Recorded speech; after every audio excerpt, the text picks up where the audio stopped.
চার দোকান থেকে আমরা চা খাইতেছি সবাই মিলে। তো মালাই চা, তো আপনাদের কেমন অভিজ্ঞতা এই চা খেয়ে?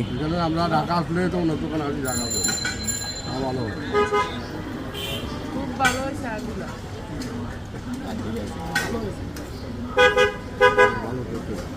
আমার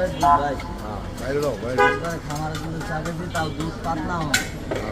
আর একটু পরে আর ডেক্সি লাগাইছে আজকে ছোটরা, ডেক্সি আরো বড়টা 40 কেজি লাগাইনি, বড় লাগামো কালকে। এটা আজকে আবার স্টার্ট করছি বাড়িতে এসে।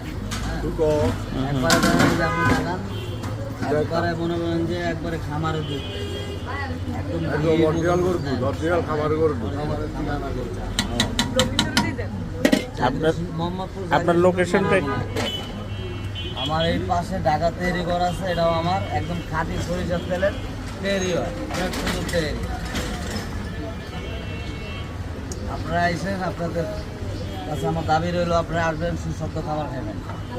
আর যতটুকু পারি আপনাদেরকে ভালো সার্ভিস দেওয়ার জন্য আমরা আপনাদের পাশে থাকবো ইনশাআল্লাহ। ঠিক আছে।